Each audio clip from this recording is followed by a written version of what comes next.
Hi friends, சுற்றுமொழி தொடரே இனி வரப்புற எபிசோட்ஸ்க்கான அப்புறமா தான் இந்த வீடியோவில் பார்க்க போகிறோம். வாங்க ஃப்ரெண்ட்ஸ் பார்க்கலாம். வெற்றி சுடரை சர்ப்ரைஸாக சுடர் ஆசைப்பட்டதெல்லாம் செய்யணும் அப்படின்றதுக்காக அவங்க படத்துக்கு போகணும்னு நினச்சாங்க. அதை நிறைவேற்றணும் அப்படின்றதுக்காக யாருமே இல்லாமல் சுடரும் வெற்றியும் மட்டும் தனியாக ஒரு தேட்டரில் படம் பார்க்கணும் அப்படின்றதுக்காக புக் பண்ணியிருக்காங்க.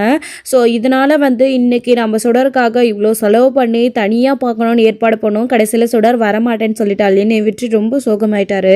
அடுத்து வெற்றி சோகமான அடுத்த நிமிஷமே சுடர் நான் வரேன்னு சொல்லிடுறாங்க. அதுக்கப்புறமா அவங்களை கூப்பிட்டுக்கிட்டு படத்துக்கு போகிறாங்க. இன்னொரு சைடு கர்ணா நல்லாவே சேத்தாவை ஏமாத்திட்டு இருக்காங்க. கனவுல பார்வதி இதெல்லாம் சொன்னா, உங்களையும் மகேஷையும் நல்லா பார்த்துக்க சொன்னா அப்படின்னு சொல்லி ட்ராமாவாக பண்ணிட்டு இருக்காரு. இப்போது சுடருக்கு சர்ப்ரைஸாக கூட்டிகிட்டு போய் சினிமா தியேட்டர் காட்டினதுக்கு அப்புறமா ரொம்ப ரொம்ப அதிர்ச்சி ஆகுறாங்க. அங்கே இருந்த மின்மினி பூச்சியெல்லாம் பிடிச்சி அந்த இருட்டான தியேட்டருக்குள்ளே விடவும் அதை பார்க்கவே ரொம்ப அழகாக இருந்துச்சு. சுடர் அதை நினச்சி ரொம்ப ரொம்ப சந்தோஷப்படுறாங்க. அடுத்து சாப்பிட்றதுக்காக பாப்கார்ன் ஸ்நாக்ஸ் எல்லாமே வாங்கிட்டு படத்தை பார்த்துக்கிட்டே ஜாலியாக இருக்கவும், கேப்டன் உண்மையிலே இதெல்லாம் நீங்கள் எனக்காக ஏற்பாடு பண்ணிங்களா அப்படின்னும், ஏன் சுடர் நீ ஆசைப்பட்டு கேட்டல, இது வரைக்கும் எனக்குன்னு யாருமே இல்லை, நான் எதுவுமே செஞ்சதும் கிடையாது, இப்போ தான் நீ இருக்கல்ல, எனக்கு ஒரு குட்டி பாப்பா இருக்கிற மாதிரி உன்னை நினச்சிக்கிறேன், உனக்காக இதெல்லாம் நான் செய்யக்கூடாதா, என் பொண்ணாக இருந்தால் நான் செஞ்சுருக்க மாட்டேனா, அந்த மாதிரி தான் சுடர் அப்படின்றாங்க. இதை கேட்ட உடனே சுடரும் ரொம்ப சந்தோஷப்படுறாங்க. நாம் காலையில் கேப்டன் கூப்பிட்டதுக்கு தெரியாதவங்க யாராச்சும் கூப்பிட்டா போகக்கூடாதுன்னு அம்மா சொல்லியிருக்காங்கன்னு வரமாட்டேன்னு சொன்னது அப்போ கேப்டனுக்கு எந்த அளவுக்கு மனசு ஹர்ட் பண்ணியிருக்கோம்.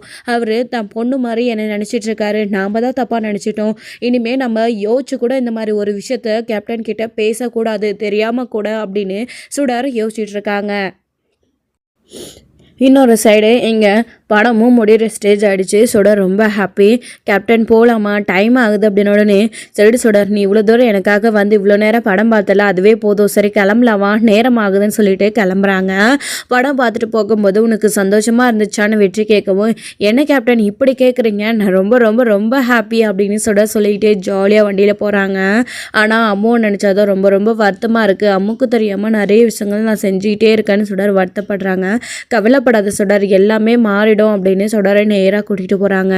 இப்போது ஸ்கூல் விட்டு தருண் கிட்டத்தட்ட வீட்டுக்கிட்ட போயிட்டாரு. Just missed. சுடர் வரத்துக்கு கொஞ்சம் முன்னே தருண் ஸ்கூலுக்கு அதாவது கேட்குள்ளே போகிறாரு. இப்போ என்ன பண்ணுறது, பின்னாடியே நானும் போய் ஜாயின் பண்ணிக்கிறேன்னு சொல்லிட்டு சுடர் ஓடுறாங்க. பார்த்துப்போ சுடர் சொல்லிக்கிட்டே இருக்காங்க. அவங்க வேகமாக அம்மா திட்டுவாங்க லேட் ஆகிடுச்சுனான்னு சொல்லிட்டு வேகமாக ஓடணும்னு ஓடினாங்களா, அந்த சமயத்தில் கீழே விழுக ஆரம்பிச்சிடுறாங்க. சுடர் கீழே விழுந்த அடுத்த நிமிஷம் அடிபடுறது. ஸோ முட்டியில் ரத்தம் வர ஆரம்பிக்குது. வெற்றி இதை பார்த்துட்டு ரொம்ப பயப்பட ஆரம்பிச்சிடுறாரு. உடனே வண்டியை நிறுத்திட்டு வேகமாக ஓடி சுடர் என்ன சுடர் உங்ககிட்ட எத்தனை தடவை சொன்னேன் நான் பார்த்துப்போன்னு சொல்லிட்டு இப்படி கீழே விழுந்து அடிபட்டுருச்சேன்னு சொல்லி ரொம்ப ரொம்ப அவங்களும் பயந்து அதை தொடச்சி விடுறாங்க. அந்த சமயத்தில் தான் அபி எங்கே எல்லாரும் வந்தாச்சு ஸ்கூல் விட்டு, சுடர் இன்னும் வரல அப்படின்னு சொல்லிட்டு வெளியே எட்டி பார்த்துட்ருக்காங்க. பார்த்தா வெற்றி முட்டியை தேய்ச்சி விட்டுட்ருக்காரு. இதை பார்த்த உடனே அபிக்கு ரொம்ப கோவம் வருது. சுடர்கிட்ட என்ன பண்ணிகிட்ருக்கான் அப்படின்னு சொல்லிட்டு சுடர் அப்படின்னு கோவமாக கத்துறாங்க. அம்மோ அப்படின்னு சொல்லிட்டு அடுத்த நிமிஷம் ரத்தம் வரது கூட சுடர் பெருசாக எடுத்துக்காம கேப்டன் கிட்ட இருந்து திட்டுவாங்கன்னு சொல்லிட்டு நேராக அவிக்கிட்ட வந்துடுறாங்க. என்ன பண்ணிட்டுருக்கீங்க நீங்கள் என் பொண்ணு சுடர்கிட்ட அப்படின்னு ஒரு வேகத்தில் அபி சொல்லிடுறாங்க. உங்களுக்கு என்ன இங்கே வேலை, நான் தான் உங்ககிட்ட சுடர் பழகக்கூடாது பேசக்கூடாதுன்னு சொல்லியிருக்கல, அப்படி இருந்தும் எதுக்காக என் அண்ணன் பொண்ணு கூட சுடர் கூட பேசிகிட்டு இருக்கீங்க அப்படின்றாங்க. இங்கே பாருங்கள், நீங்கள் நினைக்கிற மாதிரிலாம் ஒன்றும் இல்லை, சுடர் வீட்டுக்கு வரும்போது கீழே விழுந்துட்டா, அப்போது இந்த வழியாக போகும்போது நான் அதை பார்த்து கவனித்தேன், சுடருக்கு காலில் அடிபட்டிருக்கு, அதான் ஓடி ஹெல்ப் பண்ணா அப்படின்றாங்க. என்ன சுடர் அவர் சொல்கிறதெல்லாம் உண்மையா, உனக்கு அடிபட்டிருக்கா சுடர் காட்டு அப்படின்னு அபி ரொம்ப துடிச்சு போகிறாங்க.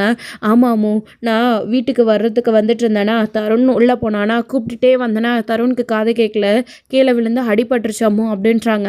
என்ன சுடர் நீ பொறுமையாக வந்திருக்கலாம்ல, வீடு இங்கே தானே இருக்குது, எதுக்காக இவ்வளோ அவசரமாக ஓடி வந்த அப்படின்றாங்க.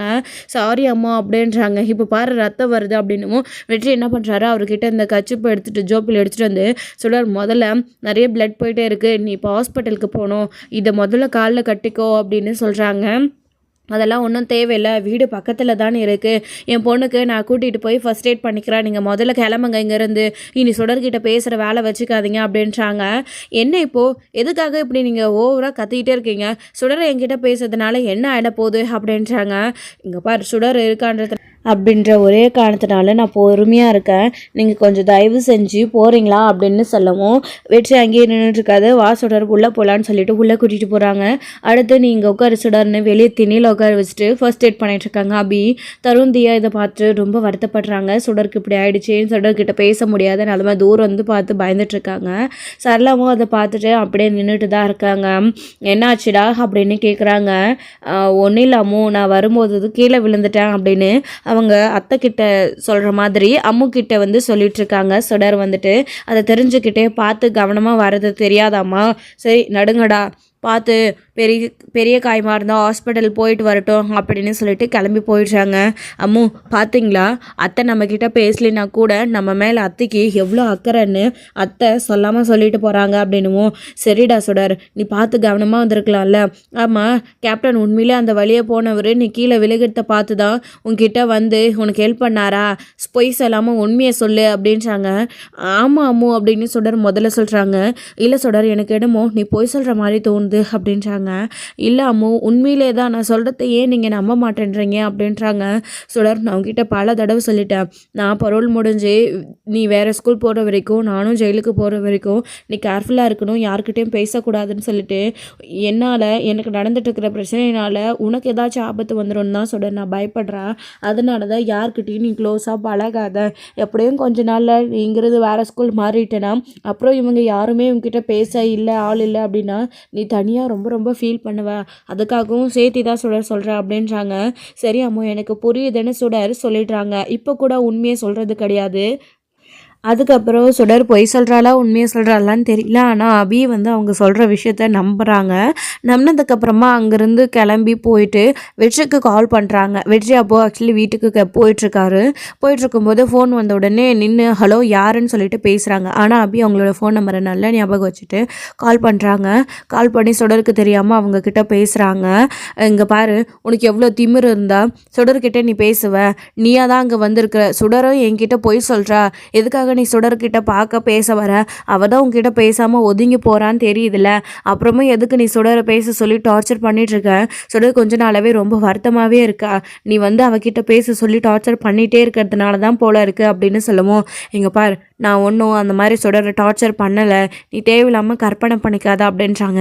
நீ சொன்ன உடனே அதை நம்பிடுமா நான், உனக்கு யார் முதல்ல சுடர்கிட்ட பேசுகிற உரிமையை கொடுத்தான், இதுக்கு முன்னாடி தான் சுடர் என் அண்ணன் பொண்ணுன்னு தெரியாமல் பேசிட்டு இருந்தேன், இப்போ உனக்கு தெரிஞ்சு போச்சுல்ல, இதுக்கப்புறம் நீ பேசுகிறத அவாய்ட் பண்ணிக்கலாம்ல, தேவையில்லாமல் உன்னாலையும் கருணாவாலையும் எதுக்கு என்ன பசங்களுக்கு ஆபத்து அப்படின்றாங்க. இன்னும் எவ்வளோ நாளைக்கு தான் நீ இப்படியே என்கிட்ட போய் சொல்லிட்டு இருக்க போகிற, சுடரோட அண்ணன் பொண்ணுன்னு எனக்கு தெரியும்னு நீ நினச்சிட்டு இருக்கியா, சுடர் உன் அண்ணன் பொண்ணு கிடையாது, என் பொண்ணுன்றது எனக்கு எப்போவோ தெரியும்னு சொன்ன உடனே அபி இதை நினச்சி ரொம்ப அதிர்ச்சி ஆகுறாங்க. என்ன சொல்கிற நீ அப்படின்னு. ஆமாம், சுடர் என் பொண்ணுன்னு தெரிஞ்சதுக்கு அப்புறமா தான் நான் அவகிட்ட இன்னும் நெருக்கமாக பழக ஆரம்பித்தேன். சுடர் எவ்வளோ கஷ்டப்பட்டிருக்கான்னு எல்லாத்தையும் என்கிட்ட சொல்லியிருக்கா, ஆனால் நான் அவளுடைய அப்பான்னோ அவளுக்கு தெரியாது, என்கிட்ட பேசணுமா வேண்டாமா இதெல்லாம் சொல்லலாமா அப்படின்னு கூட அவள் யோசிக்காமல் இதெல்லாம் சொல்கிறதுக்கான காரணம் நான் அப்பான்னு அவளுக்கு தெரியாது. அதே டைமில் நான் நல்லா ஒரு பெஸ்ட் ஃப்ரெண்டாக இருக்கிறதுனால தான் சுடர் எல்லா விஷயத்தையும் என்கிட்ட சொல்கிறா, அவள் எந்த அளவுக்கு கஷ்டத்தை அனுபவிச்சிருக்கான்னு நானும் பார்த்துட்டு தான் இருக்கேன். அதுக்காக தான் சுடர் ஆசைப்பட்ட எல்லாத்தையும் நான் அவள் கூட நின்று செஞ்சிட்ருக்கேன்.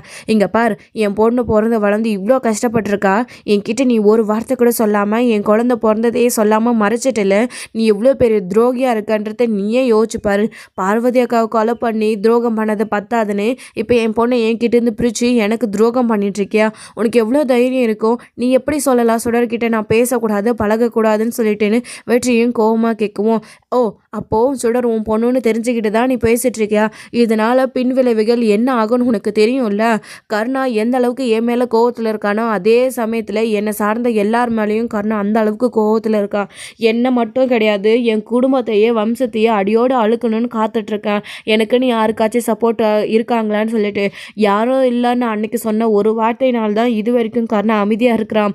உன்னால் தேவையில்லாமல் சுடருக்கு என் பொண்ணுக்கோ எனக்கோ ஆபத்து வரணுமா, தயவு செஞ்சு சொல்கிற கேட்டுக்கோ, அப்படி இல்லைன்னா சுடரை கூப்பிட்டுட்டு நான் வேறு ஸ்கூல் மாற்றிட்டு பரோல் முடியறதுக்குள்ளே சுடரை சேஃபான ஒரு இடத்துல விட்டுட்டு நான் பாட்டுக்கு எங்கேயாச்சும் போயிடுவேன் அப்படின்னு நம்ம அபி சொல்லவும், எங்கள் பார் அப்படி ஒன்றை செஞ்சேன்னு வச்சுக்கோ, சுடர் எங்கே இருந்தாலும் சுடர் நான் தேடி வருவேன். சுடர்கிட்ட என் பொண்ணுன்னு சொல்ல வேண்டிய சூழ்நிலை வந்தால் கண்டிப்பாக நான் சொல்லக்கூட தயங்க மாட்டேன், தெரிஞ்சுக்கோ அப்படின்னுவோம். நீ ஏன் இப்படி என்னை டார்ச்சர் பண்ணிகிட்ருக்க, என்னை நிம்மதியாகவே இருக்க விட மாட்டியா நீ அப்படின்றாங்க.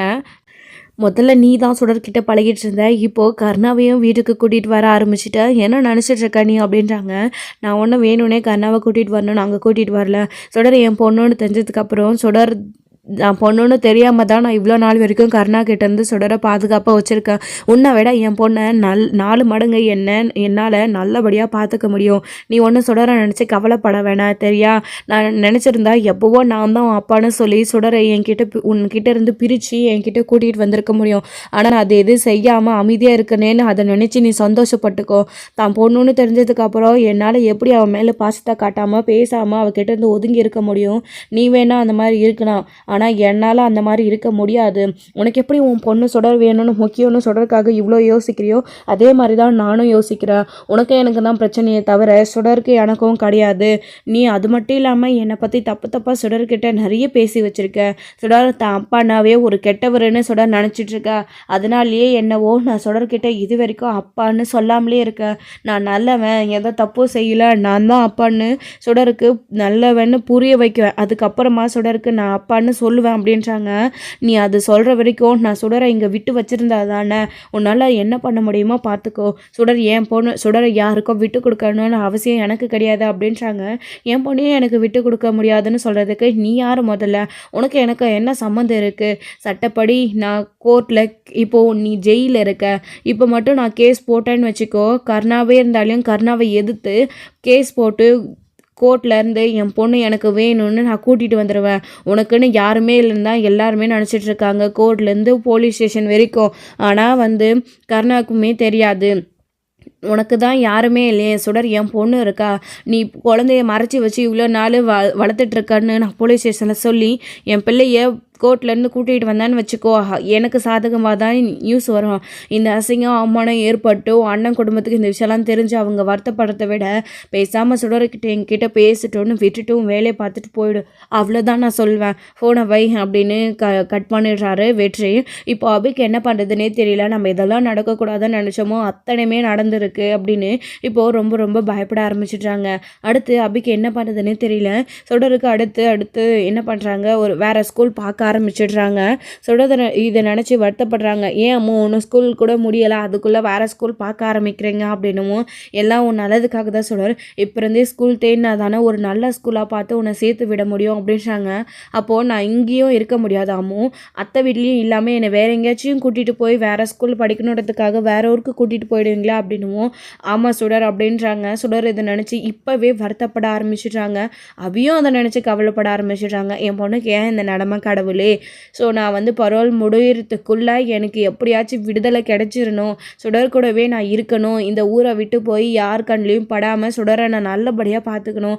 நான் ஒருத்தர் சுடர் கூட இருந்தேன் அப்படின்னா சுடரை நான் நல்லபடியாக பார்த்துப்பேன். இந்த ஊர்லேயே இல்லாமல் சம்பாதிச்சு என் பொண்ணை நான் நல்லா படிக்க வச்சு ஆளாக்குவேன். ஆனால் நான் எங்கே பரோல் முடிஞ்சு எனக்கு விடுதலை கிடைக்காம உள்ளே போயிடுவேனோ, சுடர் அடுத்து யாரும் இல்லாத அனாந்தியாக தனியாக இருப்பாளேன்னு நினச்சி எனக்கு ரொம்ப ரொம்ப கஷ்டமாக இருக்குது. அண்ணையோட நிலைமையும் நான் புரிஞ்சுக்கிறேன். அதனால் சுடரையும் இங்கே விட்டுட்டு போக மாட்டேன்னு தான் அபின்னு நினச்சிட்டு இருக்காங்க. அதுக்கப்புறமா சுடருக்கு ஹோம்ஒர்க் சொல்லி கொடுத்துட்டு அபி உட்காந்துட்ருக்காங்க. சொன்னதுக்கப்புறமா சுடர் நீ படை இதெல்லாம் நான் எடுத்து வச்சுக்கிறேன்னு அவங்களோட பேக்கில் இருக்க எல்லாத்தையுமே இவங்க தான் அபி தான் எடுத்து வச்சிட்ருக்காங்க. அப்போ தான் ஏற்கனவே அந்த லெட்டரை அவங்களோட பேக்கில் இருக்கிறத பார்த்தாங்க. ஏதாச்சும் முக்கியமானதாக இருக்குன்னு திரும்பவும் படித்து கூட பார்க்காம அதிலேயே வச்சுட்டாங்க அபி. இப்போ திரும்பவும் அது என்ன சுடர் ரொம்ப நாளாக இதை வச்சுட்டே இருக்காளேன்னு சொல்லிட்டு அதை எடுத்து ஓப்பன் பண்ணி பார்க்கலாமேன்னு சொல்லிட்டு அபி ஓப்பன் பண்ணுறாங்க. ஓப்பன் பண்ணி படித்து பார்க்கறதுக்கு வரத்துக்குள்ளேயே சுடர் அம்மோ அப்படின்னு வழியில் துடிக்க ஆரம்பிச்சிட்றாங்க. சுடர் ஒன்றும் இல்லை தூங்க அப்படின்றாங்க. திரும்பவும் அது படிக்கிறதுக்கான சுச்சுவேஷன் இல்லாமல் என்ன பண்ணுறாங்க, அப்படியே மூடி அதை வச்சிடுறாங்க சுடருடைய பேக்லேயே. அதுக்கப்புறமா தான் இங்கே ஃபோன் வருது நம்ம பிரபாகரன் கிட்டேருந்து, இந்த மாதிரி மாணிக்கத்தை பிடிச்சாச்சு அப்படின்னு. அப்படி சொன்ன உடனே அவங்க ரொம்ப ரொம்ப சந்தோஷப்படுறாங்க. என்ன சார் சொல்கிறீங்க அப்படின்னு. ஆமாம் அபி, மாணிக்கத்தை பிடிச்சாச்சு, இப்போ ஏன் கஸ்டடியில் தான் இருக்கா, அவங்ககிட்ட விசாரிக்கணும், நீங்கள் கொஞ்சம் வர முடியுமா அப்படின்றாங்க. இந்த நேரத்துலையா சார் அப்படின்றாங்க. ஆமாம் அபி வாங்க அப்படின்னு கூப்பிடவும், சரி சார் நான் வரேன் அப்படின்னு சொல்லிட்டு நீங்கள் லொக்கேஷன் மட்டும் அனுப்புங்க சார், எந்த இடம்னு அட்ரஸ் மட்டும் சொல்லுங்கன்னு சொல்லிட்டு அதுக்கப்புறமா என்ன பண்ணுறதுன்னு தெரியாமல் அபி ரெடி ஆகிட்டு கிளம்பி நின்றுட்டு இருக்கும்போது அவரோட அண்ணன் வெளியில் தண்ணி குடிக்க வராரு. இந்த நேரத்தில் எங்கே கிளம்புறீங்களா இருக்கும் அப்படின்னு சொல்லிட்டு செவத்துக்கிட்ட பேசுகிற மாதிரியே பேசிகிட்டு இருக்காரு. நான் கொஞ்சம் பிரபாகரன் சாரை பார்த்துட்டு வரேன், லாயரை பார்த்துட்டு வரைக்கும் சுடர் தூங்கிட்டு இருக்கா, அவளை பார்த்துக்க முடியுமா அப்படின்றாங்க. சுடர் என் தங்கச்சி பொண்ணு, அவளை பார்த்துக்கிற உரிமை எனக்கு முழுசாக இருக்குது, யாரை பற்றியும் கவலைப்பட வேண்டாம், போய் பார்த்துட்டு வரலாம் அப்படின்னு சொல்லவும் நான் வரேன்னு சொல்லிட்டு அங்கேருந்து அந்த சமயத்தில் அபி கிளம்பி பிரபாகரனை பார்க்க கிளம்புறாங்க. இப்போது சண்முகம் சுடர் ஏன் தங்கச்சி பொண்ணு அவளை பார்த்துக்க முடியாதா என்னால், சார் தங்கச்சிக்கிட்டே மூணாவது மனுஷவங்க கிட்ட பேசுகிற மாதிரி நிலமை யாருக்கும் வரக்கூடாது, கடவுளையோ அவளுக்கு ஒரு நல்ல வழியை மட்டும் காட்டிடு அப்படின்னு சண்முகம் நினச்சிட்ருக்காரு.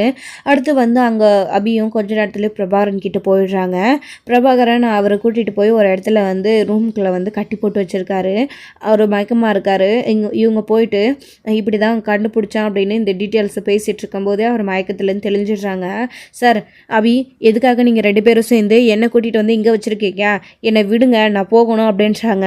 இங்கே பாரு மாணிக்கம், ஒன்றும் இப்படி கட்டி போட்டு சித்திரவாதம் பண்ணணும், அடிக்கணும், கொல்லணுன்றது எங்களுக்கு எந்த நோக்கமும் கிடையாது.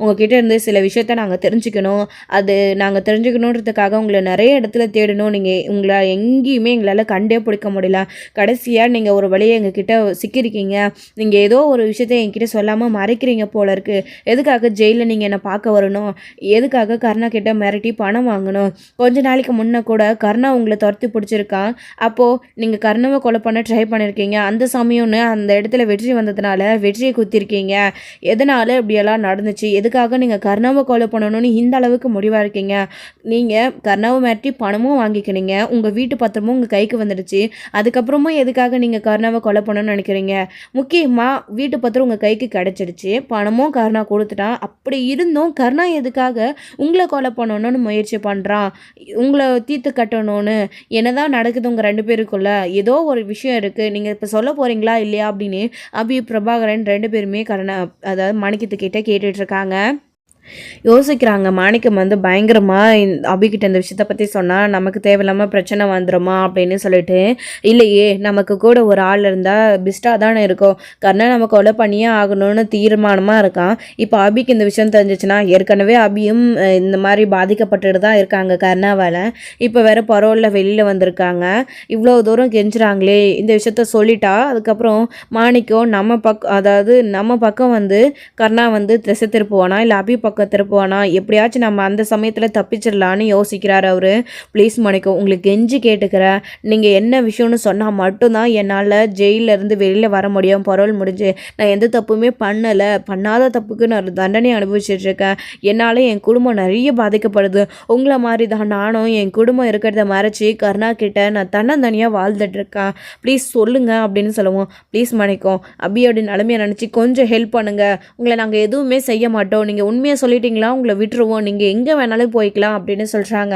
சத்தியமாக நான் உண்மையாக சொன்னதுக்கப்புறமா என்னை விட்டுருவீங்கல்ல, ஏன்னா நான் வெளியூர் போகணுன்னு ஏற்பாடு பண்ணிகிட்ருக்கேன், நீங்கள் என்னை விட்டீங்கன்னா நான் கண்டிப்பாக எங்கேயாச்சும் தூரமாக போயிடுவேன் அப்படின்னும். கண்டிப்பாக மணிக்கும் கண்டிப்பாக அப்படின்னு இங்கே அபி சொல்கிறாங்க. அது கருணா தான் பார்வதி சாகிறதுக்கு காரணம் அப்படின்றாங்க. நாங்கள் கிட்டத்தட்ட இந்த விஷயத்தெல்லாம் கண்டுபிடிச்சிட்டோம், அது எப்படி என்ன உங்ககிட்ட ஏதாச்சும் ப்ரூஃப் இருக்கா, நீங்கள் அதை மட்டும் சொல்லுங்கள் மாணிக்கம் அப்படின்றாங்க. ஆமாம் என்கிட்ட ப்ரூஃப் இருக்குது அப்படின்றாங்க. அந்த ப்ரூஃப் என்ன, அதை கொடுங்க அப்படின்னு கேட்குறாங்க.